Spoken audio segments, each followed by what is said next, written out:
بسم اللہ الرحمن الرحیم۔ السلام علیکم بہنوں، بھائیوں اور دوستوں، آج ہم صحیح بخاری حدیث نمبر 1930 سے لے کر 1906 بیان کر رہے ہیں۔ روزہ اور مسائل عنوان ہے، صحیح بخاری کا باب نمبر 30 ہے۔ 1903 میں بخاری رحمۃ اللہ فرماتے ہیں کہ ہم سے آدم بن ابی ایاس نے بیان کیا، کہا ہم سے ابن ابی ذئب نے بیان کیا، ان سے سعد مقبری نے، ان سے ان کے والد کسان نے، اور ان سے ابو ہریرہ رضی اللہ تعالیٰ نے رسول پاک صلی اللہ علیہ وسلم نے فرمایا کہ اگر کوئی شخص جھوٹ بولنا اور دغا بازی کرنا روزے رکھ کر بھی تو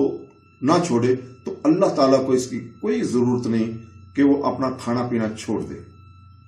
1904 میں بخاری رحمۃ اللہ فرماتے ہیں کہ ہم سے ابراہیم بن موسیٰ نے بیان کیا، کہا کہ ہم کو شام بن یوسف نے خبر دی، انہیں ابن جری نے کہا کہ مجھے عطا نے خبر دی، انہیں ابو صالح جو روغن زیتون اور گھی بیچتے تھے انہوں نے ابو ہریرہ رضی اللہ تعالیٰ سے سنا کہ رسول پاک صلی اللہ علیہ وسلم نے فرمایا، اللہ پاک فرماتا ہے کہ انسان کا ہر نیک عمل خود اس کے لیے ہے مگر روزہ کہ وہ خاص میرے لیے ہے اور میں ہی اس کا بدلہ دوں گا، اور روزہ گناہوں کی ایک ڈھال ہے، اگر کوئی روزے سے ہو تو اسے فحش گوئی نہ کرنی چاہیے اور نہ شور مچائے، اور اگر کوئی شخص اس کو گالی دے یا لڑنا چاہے تو اس کا جواب صرف یہ ہو کہ میں ایک روزہ دار آدمی ہوں، اس ذات کی قسم جس کے ہاتھ میں محمد صلی اللہ علیہ وسلم کی جان ہے، روزہ دار کے منہ کی بو اللہ تعالیٰ کے نزدیک مشک کی خوشبو سے بھی زیادہ بہتر ہے۔ روزہ دار کو دو خوشیاں حاصل ہوں گی،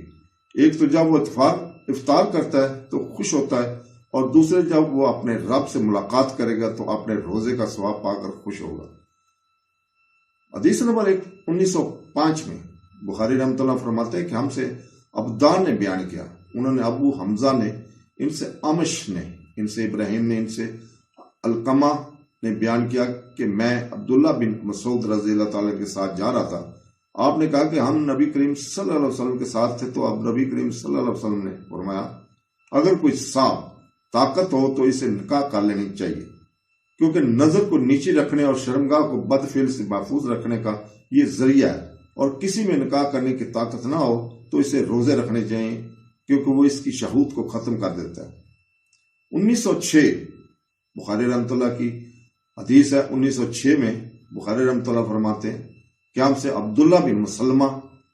نے بیان کیا، ان سے امام مالک نے، ان سے نافع نے، اور ان سے عبداللہ بن عمر رضی اللہ تعالیٰ نے بیان کیا کہ رسول پاک صلی اللہ علیہ وسلم نے رمضان کا ذکر کیا تو فرمایا کہ جب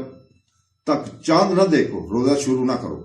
اسی طرح جب چاند نہ دیکھ لو روزہ موقوف نہ کرو، اور اگر بادل شاید آئے تو 30 دن پورے کر لو۔ تو دوستو، اللہ تعالیٰ سے دعا ہے کہ کہیں ہمیں قرآن اور اس کی تفسیر اور حدیث پڑھنے اور اپنے پیارے دین اسلام پر عمل کرتے ہوئے روزہ رکھنے کی توفیق عطا فرمائے۔ آمین ثم آمین۔ اللہ حافظ۔